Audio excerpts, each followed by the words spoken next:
আসসালামু আলাইকুম। আশা করছি আপনারা সকলেই ভালো আছেন। মাহফুজ বিজনেস ক্লাব চ্যানেলের পক্ষ থেকে আমি মাহফুজ আবারও আপনাদের সবাইকে স্বাগতম জানাই। বন্ধুরা, বরাবরের মতো আজও আমি আপনাদের সামনে একটি ব্যবসায়িক আইডিয়া নিয়ে হাজির হলাম। যে ব্যবসাটি আপনি চাইলে অল্প টাকা পুঁজিতে শুরু করে প্রতি মাসে ভালো অঙ্কের একটা টাকা আয় করতে পারবেন।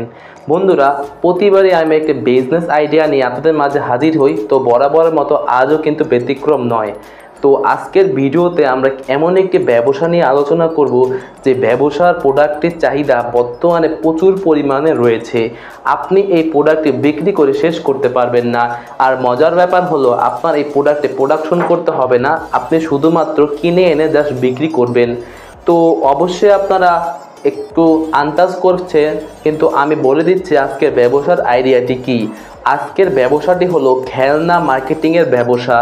আপনি যদি কম টাকা একটা ভালো ব্যবসা করতে চান, আপনি খেলনা বাজারকরণের ব্যবসাটি করতে পারেন। খেলনা এমনই একটি প্রোডাক্ট যার চাহিদা বর্তমানে কিন্তু প্রচুর পরিমাণে রয়েছে। আপনি যদি খেলনার ব্যবসাটি শুরু করতে চান, তাহলে আমাদের এই ব্যবসাটি সম্পূর্ণ দেখুন এবং এই প্রোডাক্টের চাহিদা কী পরিমাণে রয়েছে তা আপনি মার্কেট অ্যানালাইসিস করুন। আর যদি বন্ধুরা আপনি ভালো মানের একটা ব্যবসা শুরু করতে চান, তাহলে এই ভিডিওটি সম্পূর্ণ দেখুন। আর যদি বিভিন্ন ধরনের বিজনেস রিলেটেড আইডিয়া পেতে পছন্দ করেন, তাহলে আমাদের এই চ্যানেলটি সাবস্ক্রাইব করে রাখুন যদি আপনি আমাদের কোনো রকম আপডেট ভিডিও মিস না করতে চান। তো চলুন বন্ধুরা, আজকের এই ভিডিওটি সমস্ত পলিসি সম্পর্কে জেনে নেওয়া যাক।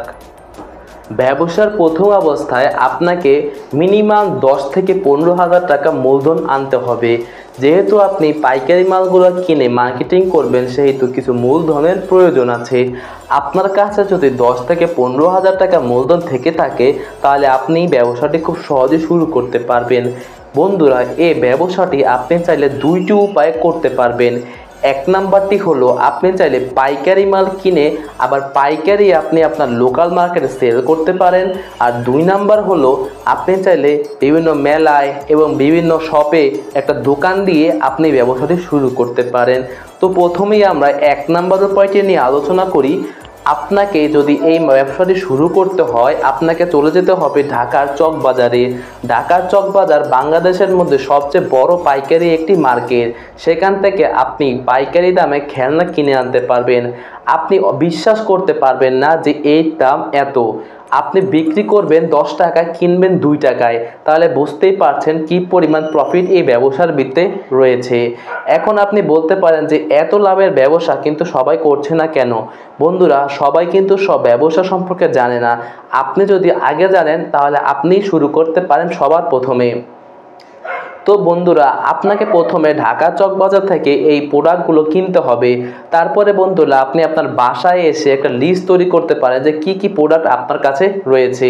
যেহেতু আপনি পাইকারি বিক্রি করবেন, সেহেতু রেটটা অবশ্যই কমিয়ে দিবেন, যাতে করে ওই বিক্রেতাও কিছু প্রফিট করতে পারে। মনে করুন আপনি একটি প্রোডাক্ট 5 টাকা দিয়ে কিনেছেন, আপনি প্রোডাক্টটির দাম 60 টাকা বা 8 টাকা রাখলেন এবং 12 থেকে 15 টাকা ওই দোকানদার যার কাছ থেকে আপনি প্রোডাক্টটি বিক্রি করবেন সে বিক্রি করবে। সুতরাং প্রত্যেকটি প্রোডাক্টে আপনি যদি মিনিমাম 5 টাকা করে লাভ করতে পারেন, মিনিমাম আপনার প্রতিদিন 500 থেকে 1000 পিস প্রোডাক্ট যদি বিক্রি হয়, তাহলে আপনি বুঝতেই পারছেন 2000 থেকে 3000 টাকা পর্যন্ত প্রফিট কোনো বিষয়ই না। কিন্তু অবশ্যই ব্যবসা প্রথম অবস্থায় এত প্রফিট করতে পারবেন না। প্রথম আপনার একটু কষ্ট হবে, কিন্তু আপনি ধৈর্য ধরে ব্যবসাটি করতে থাকেন, তাহলে অবশ্যই বন্ধুরা আপনি সফল হতে পারবেন। এবং 2 নাম্বার যে উপায়টি রয়েছে, সেটি হলো আপনি একটি খেলনার দোকান বা বিভিন্ন মেলায় গিয়ে আপনি ব্যবসাটি শুরু করতে পারেন। আপনাকে তাহলে আপনার লোকাল মার্কেটে যে ভালো একটি বাজার রয়েছে, সেখানে একটি দোকান ক্রয় করতে হবে এবং সেই দোকানে আপনি প্রত্যেকটি ভালো মানের খেলনা উঠাতে হবে। এবং খেলনার কি পরিমাণ চাহিদা আপনি একবার দোকান দিলে আপনি বুঝতে পারবেন। খেলনা বিক্রি হবে না এই কথাটি বলাই যাবে না, কারণ খেলনা বিক্রি হয় না এটা হতেই পারে না। প্রত্যেকটি বাচ্চা, প্রত্যেকটি শিশুর খেলনার খুবই নেশা এবং চাহিদা রয়েছে। তারা দোকানের সামনে দিয়ে গেলেও আপনার একটা খেলনা নিবেই।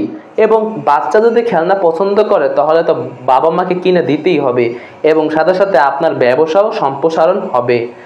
আরেকটি উপায় হলো, আপনি যদি চান মেলায় গিয়ে বিভিন্ন ধরনের ওয়াজ মাহফিল দুর্গা পূজা, কালী পূজা, বিভিন্ন পূজা পার্বণ এবং বিভিন্ন উৎসবে আপনি যে মেলা বসে থাকে, যেমন পহেলা বৈশাখে মেলা বসে থাকে, সেই মেলাগুলোতে গিয়ে কিন্তু আপনি ভালো পরিমাণে একটা আর্নিং করতে পারবেন। আপনি সেই মেলাগুলোতে এগুলা একটি দোকান বা একটা স্পেস ভাড়া নিয়ে সেখানে উঠালেন, দেখবেন কি পরিমাণ বিক্রি হবে আপনি কল্পনাও কিন্তু করতে পারবেন না। তো বন্ধুরা, আপনি কিন্তু চাইলে খুব সহজেই ব্যবসাটি শুরু করতে পারবেন।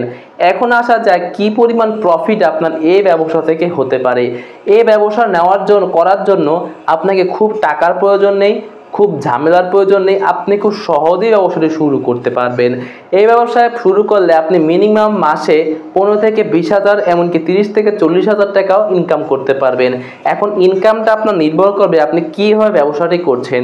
আপনি কি পাইকারি সেল দিচ্ছেন, নাকি মার্কেটিং করছেন, নাকি আপনি দোকান দিয়ে ব্যবসা করছেন, নাকি মেলায় গিয়ে বিক্রি করছেন। যদি মেলায় গিয়ে বিক্রি করেন তাহলে ধরতে পারেন 15 থেকে 20,000, আপনি দোকানে থাকলে 30 থেকে 40,000, এমনকি যদি হোলসেল দেন তাহলে 25 থেকে 30,000 টাকা আপনার ইনকাম থাকবে। এই যে ইনকামের কথাটি, এটি কিন্তু মুখে বললেই হবে না। আমি যেমন বলছি আপনার ইনকাম থাকবে, এটা হচ্ছে একটা গড় হিসাব। আপনি যদি এরকম বিক্রি করতে পারেন, কষ্ট করতে পারেন, তবেই কিন্তু বন্ধুরা আপনি এরকম আয় করতে পারবেন। তো বন্ধুরা, আজকের এই ব্যবসার আইডিয়াটি এই পর্যন্তই ছিল। যদি ভিডিওটি ভালো লাগে তবে অবশ্যই একটা লাইক করে দিবেন এবং সাবস্ক্রাইব করে রাখেন আমাদের চ্যানেলটি, যাতে পরবর্তী সকল ধরনের ব্যবসায়িক আইডিয়া আপনি সবার আগে পেয়ে যান। তো বন্ধুরা, আজকের মতো এখানে বিদায় নিচ্ছি। আল্লাহ হাফেজ।